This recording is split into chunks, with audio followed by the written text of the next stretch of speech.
had a wedding in the chapel for parents of a child who was very seriously ill at the time.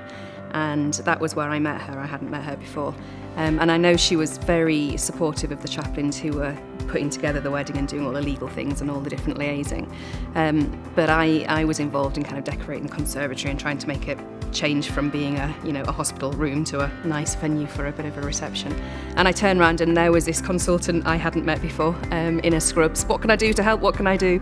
I would like to give a patient the care that I would want for myself and for my child. And I think that sums it all up. There's not much more to say. What I want, I'll try to give somebody else as well. 20 minutes later or so, I turned around and there she was in a posh dress, properly kitted out for a wedding there, supporting the family. And at times the patient was actually brought out of the chapel because it was a bit overwhelming for him. And Andrea was right next to him to try and encourage his grandma that actually it's okay, she could enjoy the wedding. She embodies all three of the values consistently. The ambition that she demonstrates in her role as a clinician is visible. She's incredibly brave and compassionate. She brings a passion along with that compassion, and most recently that was demonstrated with the wedding, but that's something that's there the whole time with Andrea. I felt joyful about that. I think that's it's a very satisfying phone call to get if parents nominate you for something. It's different than being nominated by colleagues or managers or other health professionals. To be nominated by parents basically means that the care we are providing, giving them as a team, was the right thing. I can only imagine that at a very difficult time for them, there was some comfort to know, the medical staff are not necessarily just medical, but actually caring about the family as a whole, not even just the patient as a whole, and willing to put themselves out and do things to make something that it was a beautiful celebration of a couple, but within a very difficult situation at the same time, make it as beautiful and meaningful as it could be, and I'm sure they were very, very touched by that.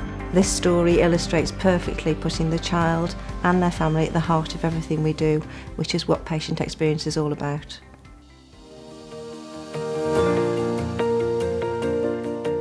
So Zachary was born with a condition called tracheoesophageal fistula, which he had repaired at day 1 of life. At 4 months old, he then got diagnosed with a heart condition called Scimitar syndrome, which he needed open heart surgery to repair and to survive. In November, he was meant to have the open heart surgery done, but he fell poorly with a pneumonia and pulmonary hypertension crisis. So he was on intensive care at Birmingham's Children's Hospital for 3 weeks, ventilated and sedated. He then got better and went to the ward, and we managed to spend Christmas at home. And he come back in on the 15th of January for his open heart surgery.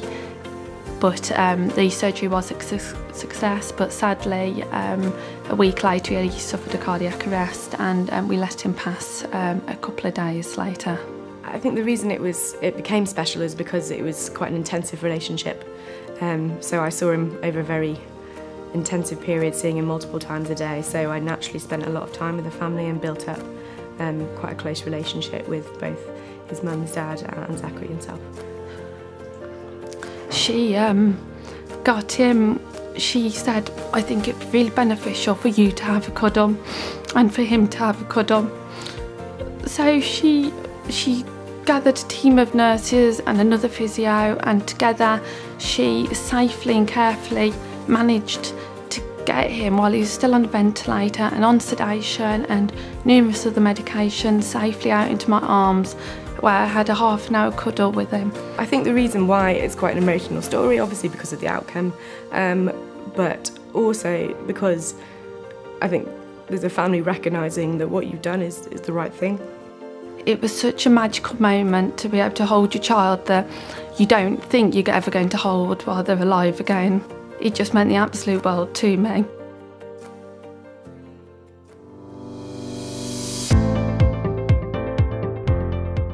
At 25 weeks and 4 days pregnant, I woke up with a bit of pain in my stomach, and we decided to come up here.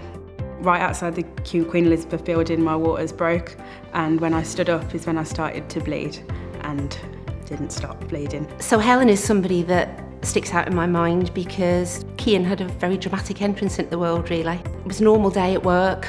I walked out in our main reception area and one of our porters came and said to me, "Mo, we've got a lady here and she's bleeding." She found me in the wheelchair, just in the middle of a corridor, took me into the room, got me on the bed, managed to scan me. The doctors actually thought Cian had passed away, that they didn't think he had a heart rate. We took Helen into a room, and because I'm a sonographer, I was able to scan her quite quickly and establish that, yeah, there was a fetal heartbeat there.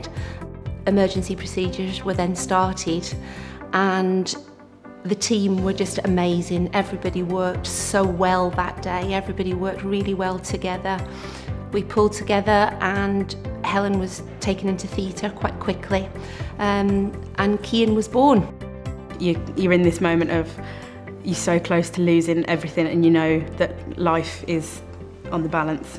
How can you feel calm in that situation? But she did, she relaxed me, she kept me feeling somewhat composed in the most traumatic experience of my life. It was terrifying.